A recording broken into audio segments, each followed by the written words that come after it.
మన తెలంగాణ రాష్ట్రంలో మీడియా ఎట్లా పనిచేస్తుంది అనేటటువంటి విధానాన్ని మనం చూడొచ్చు. ఎల్లో మీడియాగా ఎట్లా టర్న్ అవుట్ అయింది అనేటటువంటి అంశాన్ని కూడా మనం గ్రహించవచ్చు. ఒక మంత్రి కొడుకు అత్యాచారం చేసినట్టుగా ఎదుర్కొంటుంటే ఆరోపణలు, ఆయన మీద పోక్సో కేసు అనేది నమోదైతే ఈ వ్యవస్థ ఎట్లా చూస్తుంది? హనీ ట్రాప్గా చిత్రిస్తుందా? మీ అందరికీ బండి సంజయ్ కొడుకు బండి భగీరథ్ కేసు గురించి తెలిసే ఉంటుంది. ఒక 17 ఏళ్ల మైనర్ బాలిక మీద అత్యాచార యత్నం చేసిండు అని చెప్పేసి ఆయన మీద పోక్సో కేసు నమోదైతే మీడియానే 2 వర్గాలుగా చీలిపోయి, ముఖ్యంగా మెయిన్ స్ట్రీమ్ మీడియా ఏం చేస్తున్నది ఈరోజు? హనీ ట్రాప్ అంటదా. అంటే మీడియాలో ఉన్నటువంటి వాళ్ళకి కనీసం హనీ ట్రాప్ ఎవరు చేస్తారు, ఒక మైనర్ బాలికకి సంబంధించినటువంటి కేసులో మనం ఎట్లాంటి విధానాల్ని మనం కవర్ డ్రైవ్కి వాడొచ్చు అనేటటువంటి కామన్ సెన్స్ కూడా లేదు ఈరోజు మీడియాకి. ఒక 17 ఏళ్ల మైనర్ బాలిక హనీ ట్రాప్ చేసిందంట, మనీ ఎక్స్టార్షన్ చేసిందంట అంటే చట్టం ఒప్పుకుంటుందా? POCSO case ఒప్పుకుంటుందా? దానికి సంబంధించినటువంటి ఎఫ్ఐఆర్ కాపీలను వీళ్ళు విరివిగా సర్క్యులేట్ చేస్తున్నారు. ఎవరు చూసినా ఎఫ్ఐఆర్ కాపీ అక్కడ బయటంతా తిరుగుతుంది, అందులో విక్టిమ్ డీటెయిల్స్ ఉన్నాయి.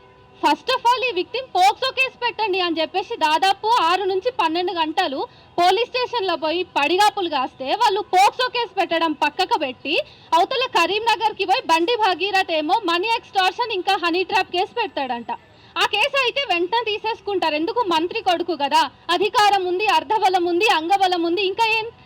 కాబట్టి ఆయనకు అనుకూలంగా మనీ ఎక్స్టార్షన్ కేసు అనేది పెట్టేసిర్రు.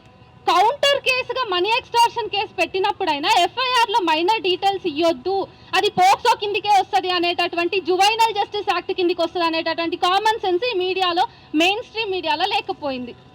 ఇప్పుడు ఎవరెవరైతే ఆ ఎఫ్ఐఆర్ కాపీని షేర్ చేసిరో వాళ్ళందరినీ కూడా విచారించాలని రేవంత్ రెడ్డికి నేను చెప్తున్నా. ఎందుకంటే ఫ్రెష్గా రేవంత్ రెడ్డి ఇప్పుడే నిద్రలకేంచి లేచి మొహం కడుక్కొని వచ్చి సిట్ ఏర్పాటు చేసిండు.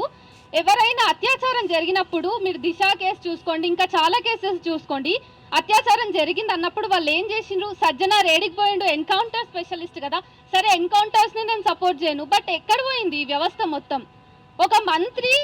ఒక మంత్రికి సంబంధించినటువంటి కుటుంబ సభ్యుడు రేపిస్ట్ అయితే ఈ వ్యవస్థ మొత్తం అతన్ని కాపాడడానికి మెయిన్ స్ట్రీమ్ మీడియా నుంచి తోటి ఇతర పార్టీలు కూడా, మనం బయటకు చూస్తే రాజకీయాలలో ఏం మాట్లాడతాం, పొద్దున్న లేస్తే రాత్రి పండుకునేదాకా కాంగ్రెస్ ఏమో బీజేపీని అంటది, బీజేపీ ఏమో కాంగ్రెస్ అంటది.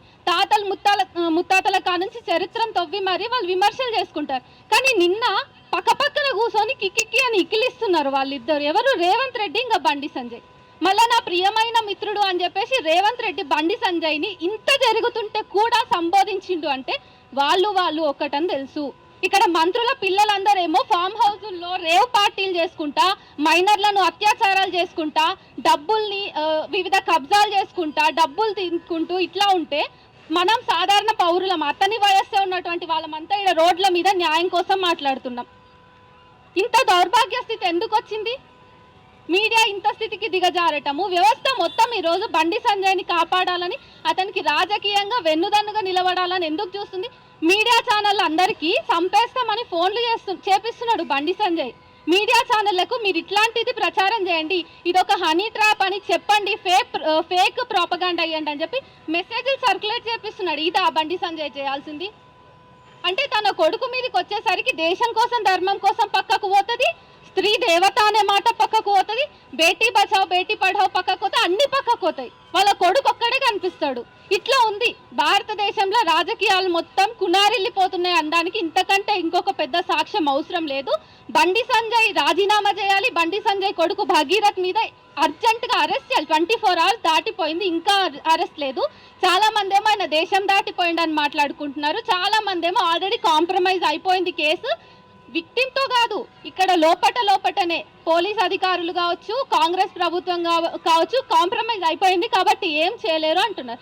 వ్యవస్థల మీద ప్రజలకి కొంచెమైనా నమ్మకం ఉండాలన్నా, ఇది ప్రజాప్రభుత్వం అని నిరూపించాలన్నా రేవంత్ రెడ్డికి ఒక చివరి అవకాశం ఇది. ఆయనకి చిత్తశుద్ధి ఉంటే కనుక చర్యలు తీసుకోవాలి, ఫాస్ట్ ట్రాక్ కోర్టు వేసి ఈ బాధితురాలికి న్యాయం చేయాలి. ఎవరైతే ఎఫ్ఐఆర్ కాపీస్ని బయట సర్క్యులేట్ చేసి మైనర్ డీటెయిల్స్ని బయట పెట్టిరో, కొంతమంది ఏఐలో కూడా జనరేట్ చేసిర్రు అమ్మాయి ఫొటోస్ని, వాళ్ళందరినీ కూడా పోక్సో కేసులో ఇంక్లూడ్ చేయాలి.